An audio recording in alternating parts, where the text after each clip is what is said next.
Hai, di sini kami dari kelompok 1 akan membahas mengenai mobility and health status. Sebelumnya, kita membahas mobilitas penduduk dulu yuk. Kalian tahu nggak sih apa itu mobilitas penduduk? Secara definisi, mobilitas penduduk adalah perpindahan penduduk dari suatu wilayah secara geografis ke wilayah lain dalam jangka waktu tertentu. Atau secara singkatnya, mobilitas penduduk adalah perpindahan penduduk. Mobilitas penduduk terbagi menjadi dua. Yang pertama yaitu mobilitas permanen atau migrasi, yang kedua mobilitas non-permanen. Di video kali ini kami akan fokus membahas mengenai mobilitas permanen atau biasa disebut sebagai migrasi. Migrasi merupakan perpindahan penduduk dari suatu wilayah ke wilayah lain dengan maksud untuk menetap di daerah tujuan. Jadi ketika pindah dengan tujuan menetap disebut sebagai mobilitas permanen atau migrasi. Nah, migrasi sendiri dibagi menjadi dua. Yang pertama adalah migrasi internasional, yang kedua adalah migrasi nasional. Kalau migrasi internasional berarti ranahnya adalah antar negara, sedangkan migrasi nasional ranahnya masih di dalam sebuah negara.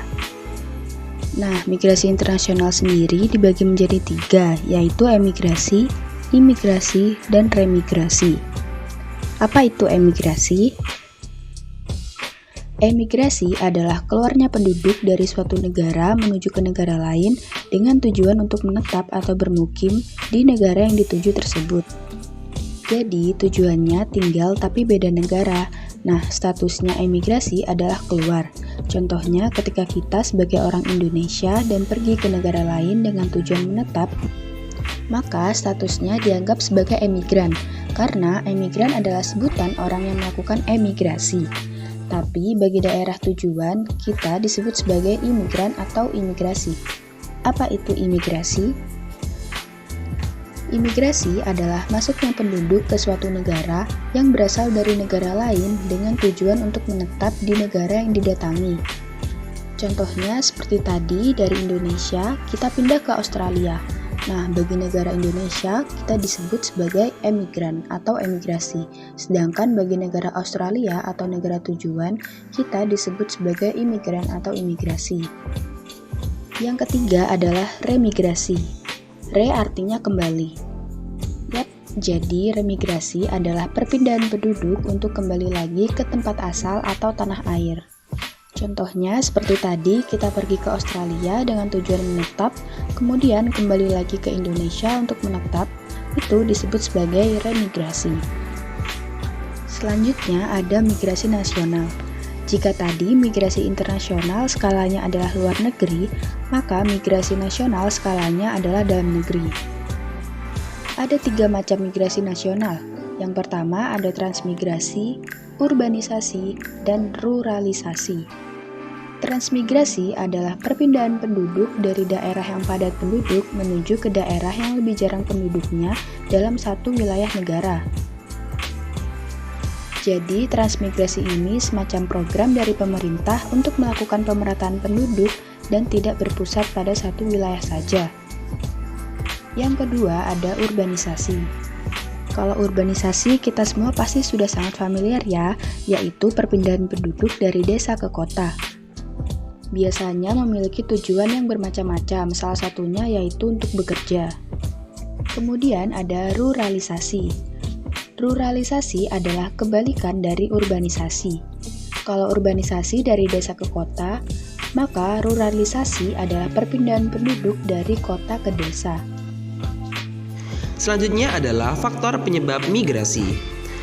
Yang pertama adalah demand supply, yaitu terjadi apabila terdapat permintaan tenaga kerja dari daerah target.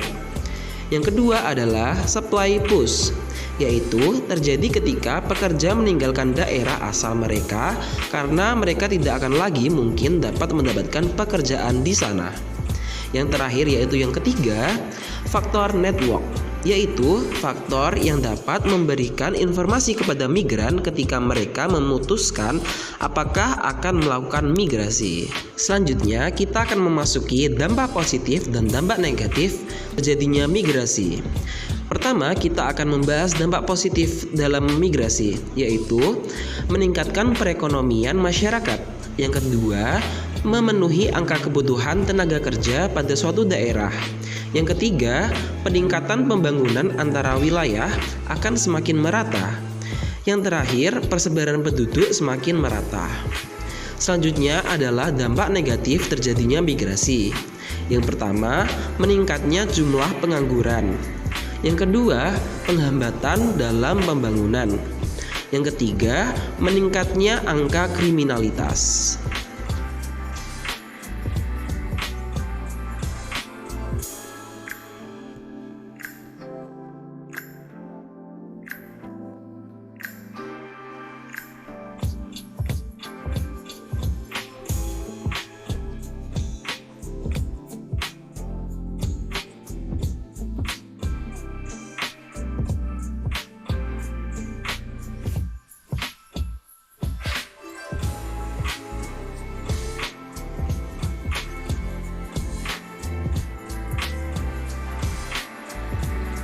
Sekarang kalian sudah tahu kan apa itu migrasi, apa dampak positifnya, apa dampak negatifnya, dan lain-lainnya yang berkaitan dengan migrasi.